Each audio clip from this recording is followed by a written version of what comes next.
Hi Queens, Sam here. I hope you're doing good.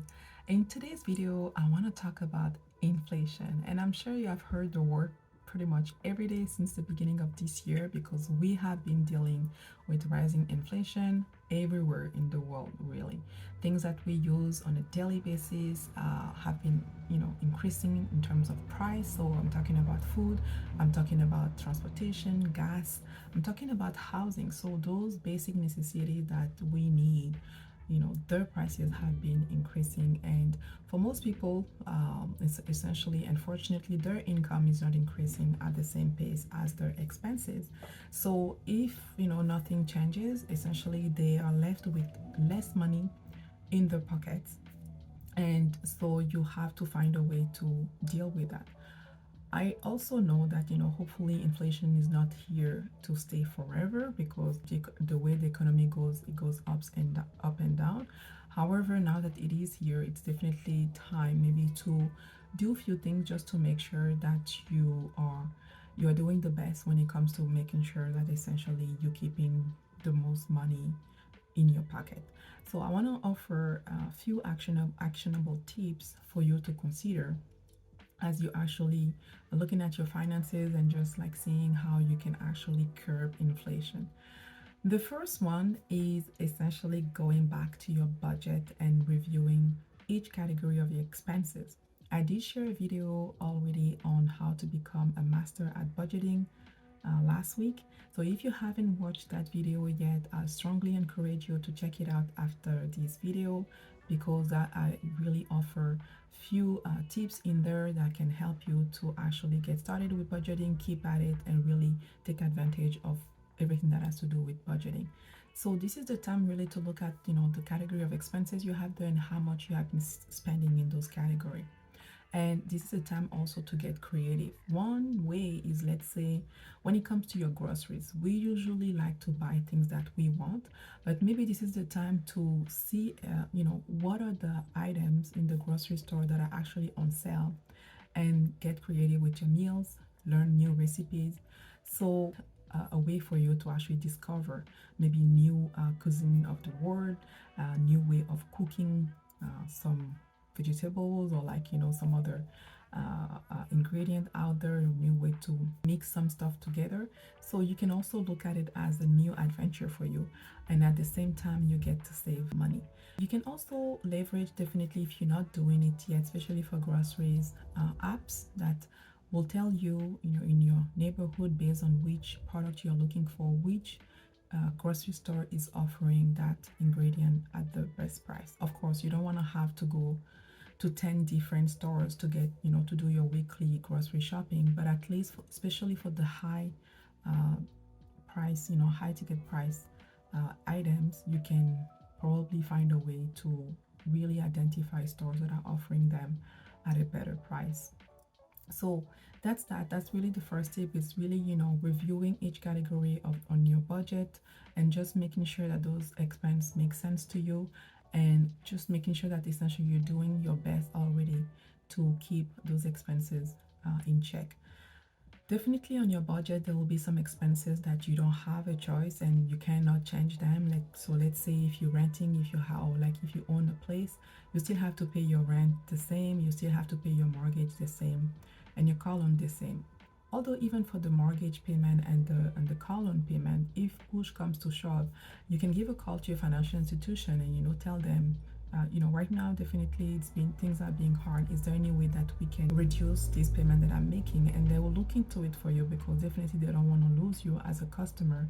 So maybe they will extend the term of your loan or your mortgage and help you to reduce that payment and give you a bit of a break while things hopefully go back to normal in the next few months. So don't hesitate really to to give a call, especially when you have loans with financial institution, to give them a call and see how you can reduce it. So that's that for the first tip. And the second tip I want to share with you is to look at your investments. Probably your investments are are there because they're based on your investment strategy, so you already have a good idea of why you own them. But it might not be a bad idea just to look at the categories of your investments. In an inflationary environment the way we are right now, there are some investments that usually fare better than others. So like investments like equities or real estate investment. So I did talk about real estate investment also recently in one of my videos. So again, if you haven't checked it out, make sure to watch it after this one. So yeah, real estate investments do usually good in an inflationary environment, and I guess the main reason is because regardless of what happens, really people still need to live somewhere. We are not in a humans. We are not in a position yet to just like live outside, especially if you live in a country like Canada, where I live, where it's cold. At least like in a province where it's cold, like half of the year, you need to have proper roof and heat in your house. So real estate investments usually in an inflationary environment do well. And the other type of investments that actually do well when there is inflation is commodities. Again, same as you needing housing in whatever happens out there, you still need to eat as well. So commodities like corn or rice or like type of commodities usually will do well because people still need to eat regardless of what's happening in the economy. And gold also is a good type of investment when there is inflation and uncertainty out there in the economy. And the last one that I want to mention is savings bond, that are also a good type of investment when there is like inflation. So I'm not saying that go out there and buy all of those type of investments, but I'm just saying take a look at your investments. If you were to make some changes to your investment, maybe those are some investment that you actually want to consider. Again, do your homework, do your due diligence, make sure it is aligned with your investment strategy before making any change. And the third tip that I wanted to offer is essentially make more money. So this is the time for you to sit with your boss and ask for that promotion, ask for that raise, and ask for your worth.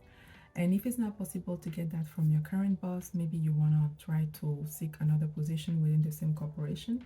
And if it's not possible within the same corporation, then look outside of your corporation. You're not attached to that corporation for any reason. You can maybe find another position that pays better somewhere else. And right now, it's a competitive market right there for recruiters or employers. And I'm saying that because I'm also trying to get some people on my team right now, and it's incredible how competitive and difficult it is to actually bring the proper talent on the team, because people get so many options right now, and they do consider those options, and sometimes you're not the one that they will come with. So this is the time, really. This is a market for people who are seeking new positions, because you most likely are in a position for to ask for what you want when you get hired by a new company, and it's much you can get better pay, better benefits, a lot of perks with the new company than with your existing one. So definitely something to consider. Another way also to make more money is, of course, you can find get a part-time job, something else to do other than your main job, which is going to help you to bring more money in your pockets. And the last tip that I want to share with you to when it comes to beating inflation is actually to do nothing. And I know it's weird to to say that, but when there is a lot of hype out there and everybody is trying to find solutions, sometimes you get caught up in the cycle that and you feel like you have to do something. And really, you don't have to. If you don't want to, you don't have to. As long as you have done your proper due diligence and look at like your budget, your investments, and you're comfortable with them, then there is nothing to do. Like I say, I don't think inflation will stay with us for like 5 years, 10 years, because if you look at how things have been in the past, even the authorities and everybody is doing their best to actually reduce it. So eventually it will go away and things will get better when it comes to our expenses. So sometimes the best action is actually to do nothing, and it's perfectly fine if you don't want to do anything. You do not have to do it. So That's what I wanted to share with you. If you have been doing anything else to actually curb inflation, I'll be interested to know. Don't hesitate to share in the comments below.